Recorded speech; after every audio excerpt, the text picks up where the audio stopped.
Someone who has an established voice in music, though, is Flying Lotus. And he came out with the sixth album, Flamagra, about 2 weeks ago.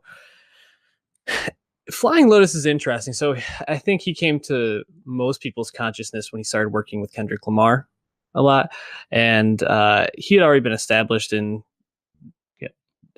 jazz funk circles way before that. He was a producer, DJ. He's pretty influential and established. Flamagra is an interesting album. It's his longest album.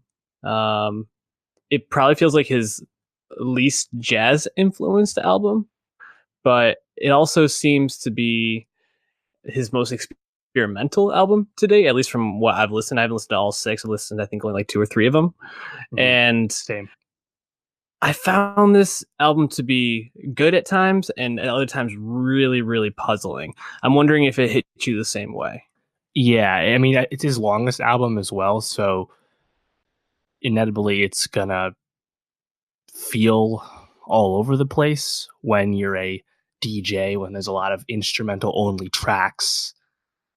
It's gonna kind of just move around, and I feel like that's what this one does, where I feel like you can, because he's always been someone who makes all kinds of weird sounds in his production. He's a very unique guy.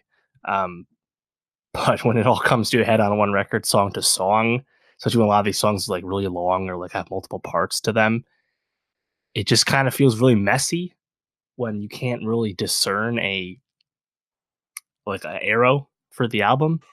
Mm-hmm. And I've always found his music, his solo music, a bit inaccessible, or at least a bit hit or miss just for me, just because I in general, I feel that way about instrumental tracks, but like You're Dead even, which was really well regarded, his last album, and that's also quite old now, fall 2014, but even You're Dead, which the song with Kendrick was really well liked, but even that album I thought was still just really weird. Like, it's never, he doesn't make albums that I feel like you can put on front to back unless you're just gonna kind of just zone out. And like for Flamagra, I don't know, I just kind of would lose. I almost lost interest sometimes, where I feel like this song is just too much. There's just too many drums on this. There's too much everything, you know. And other songs were like way more refined, like the song with Anderson .Paak early on. I'm like, oh, this is really cool. Or like when you have like a guest vocal, even like Tierra Whack. It's not like the best Tierra Whack feature ever, but it still kind of feels like a nice change of pace when you listen to all this weird Flying Lotus shit, and then here's something else. I don't know. It's just kind of like a weird like gumbo of sounds, but that's what he likes to do. So I feel like for a lot of his fans, they're probably plenty happy with it.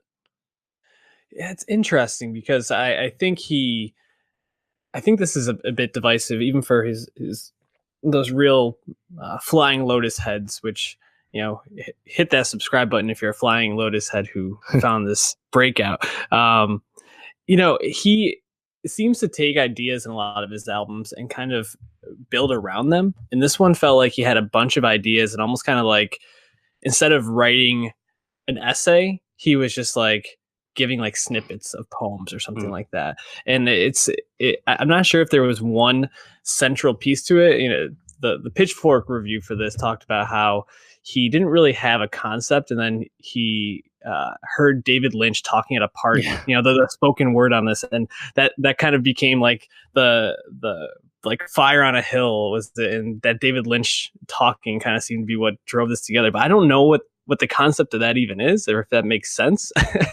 And very Lynchian in that regard, not actually knowing the point. Makes a lot of sense, actually. Great point. But I do think that there's a couple songs on here that really stand out. You mentioned the track with Tierra Whack, which I thought was really good, Yellow Belly. I enjoyed that. It was a little more sparse down than the other tracks, which I think actually helped the song. And Tierra Whack, I feel like every time she pops up, I just enjoy her. The David Lynch song, Fire's Coming, I did really enjoy. I thought that was pretty good.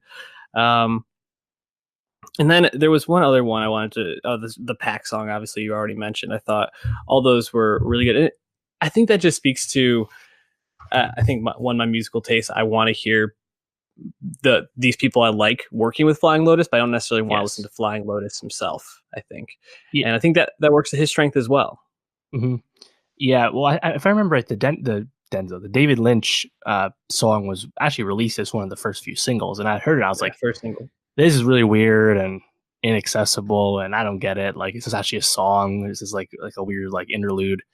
But then actually when you hear it in the vague context of the track list, you're like, oh, I guess this kind of makes more sense now.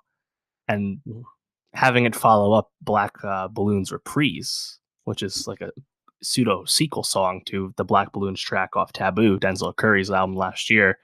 Denzel just comes in and like as we expect, just kind of uses Fire Blast on the track. And again, like hearing Denzel and Lotus, as you said, hearing two people you like together, that's cool. But I don't know, like honestly, my favorite Flying Lotus solo work is his Captain Murphy alter ego when he raps on that mixtape Duality from 2012. That's like this secret mixtape he made. It's not on streaming. We didn't even know it was Flying Lotus for like 6 months, and that's really awesome stuff. And like he's such a talented guy that it almost is a little weird sometimes that he just wants to kind of get lost in all the sounds. But then again, I guess that's what drove him to like found Brain Feeder in the first place, is to just attract all this, talent all over the place. Like obviously, like he's Thundercat is signed to Fly Low. Like that, I feel like that says a lot.